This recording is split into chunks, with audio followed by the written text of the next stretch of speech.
Hello dear World of Warcraft friends, the Turbulent Timeways is live starting Wednesday or has been live since Wednesday, and because of that, you can level up quite a bit faster. In fact, depending on your level, it's possible to grab up to 90 bonus XP, and that amount is only available for a short time. I'll show you how it all works in this video. I'll also cover all the restrictions and anything else you need to know, so let's get started. If you'd like to support me and if you want to see more tips, tricks, and news, feel free to leave a like and subscribe. I'd really appreciate it. And with that, let's get started. Point number 1 is pretty simple and works like this. Supervised pack leveling for the war pack. These are the first 25% that you set to grab. And I assume that many of you already have them. I'm only at 20 right now. The shaman here will give me the 25 reach level 90 with 5 characters. Once you've done that, you'll get 25 more XP on all your other characters. The buff can't be stacked any further at this point, so 25 is the maximum, but nevertheless, it's a very, very good XP boost that makes leveling with each additional character much faster. So, point number 1 is already checked off. Point 2 comes from the Turbulent Timeways, and that's this here, knowledge of the Timeways. By killing monsters and completing quests, your experience gained is increased by 5. Completing a time-walking dungeon strengthens the effect and extends the duration. So that means you start with 5. If you do a time walk dungeon, you simply sign up for the random time walking dungeon here in the dungeon browser. And the special thing is you can keep this buff up for the next 6 weeks and repeat it as often as you want. So until the Turbulent Timeways end, it doesn't matter which expansion is up for Time Walk. Just run a Time Walk dungeon, you get 5% on the second one, 10%, then 15%. And when you've completed the fourth one, then what it says here will happen. When you reach 4 stacks, you transform into the Master of Timeways, which increases the effect to 30, so just do 4 Time Walk dungeons. Run, you get 30%. For example, if you're leveling a character like here, I'm leveling this one, you have the buff at 30%, but you're only level 88. Then the new reset comes. Then it's enough to run a single time walking dungeon, and the buff is refreshed again and runs for its full 3 hours. So you can kind of save yourself with that too. Honestly, it works pretty well. And while this doesn't have anything to do with XP, if you keep this buff up for 4 weeks or get it again every 4 weeks depending on how you do it, you'll get this mount here, the Brood of Viranoth. Really, really awesome thing. So not only extra XP, but also an extra awesome mount. It's definitely worth picking up. That means 30 here, 25 from the war packs. That already puts us at 55%. That brings us to the next part, and that's war mode. As you can see here, activate war mode and thus world PvP. This way, you earn 15% more experience points as well as quest rewards, and your PvP talents apply in the open world. Of course, this 15% doesn't apply in time-walking dungeons or anything like that. You really have to quest in the open world.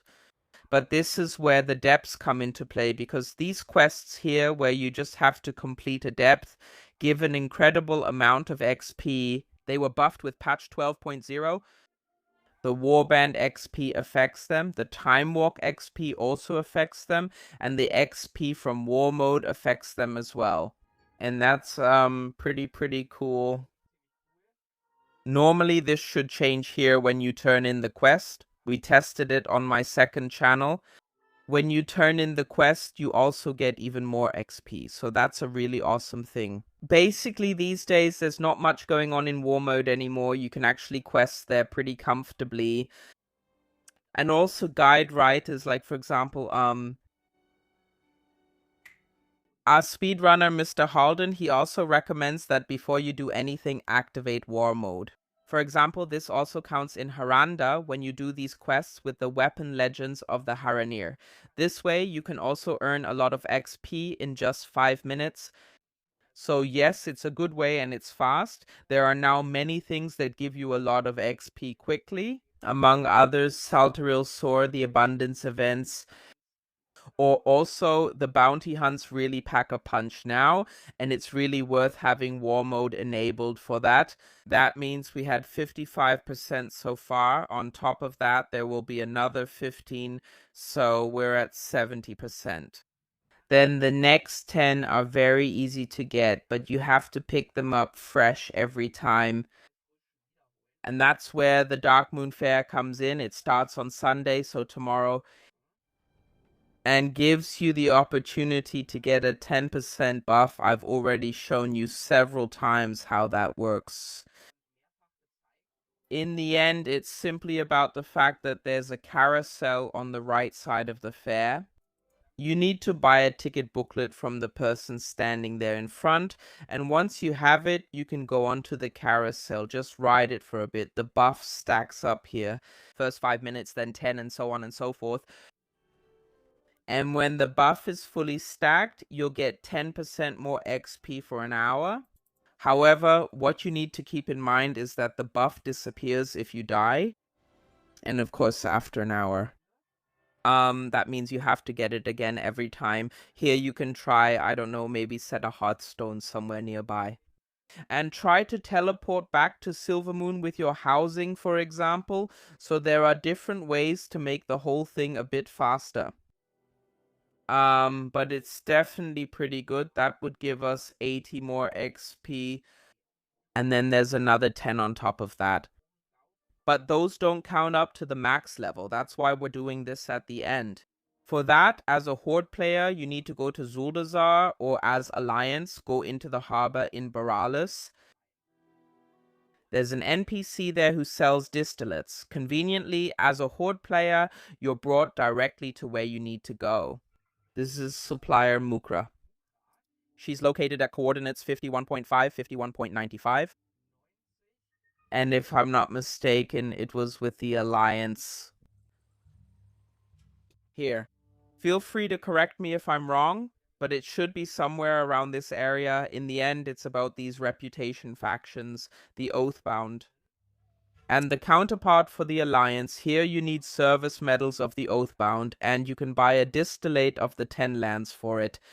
That increases your gained experience and all stats by 10%. But as you can see here, it only applies up to level 49. But if you decide to level up a completely new character from level 1 again, then that's a really, really good option. Because with that, you'll reach 90 in total. It costs 5 service medals from the respective faction. You can earn them through world events, so you'll have to check that out. Either on Zandalar or on Kultiras, there will be an attack by the Horde or the Alliance, depending on which race or faction you belong to. They're not always there either. But when they're there, there are world quests on the map, and with each completion of a world quest, you'll get these service medals, and you can then spend them for the distillate. Otherwise, there are also other items here, like mounts and so on, that you can get with them. But, yeah, if you don't feel like it and just want the XP, that's actually a pretty good thing at this point. And yeah, so in the end, you'll have 900 more XP. 90%, 900 LOL. That would be a bit too fast, I think. I hope I was able to help you a bit with this video.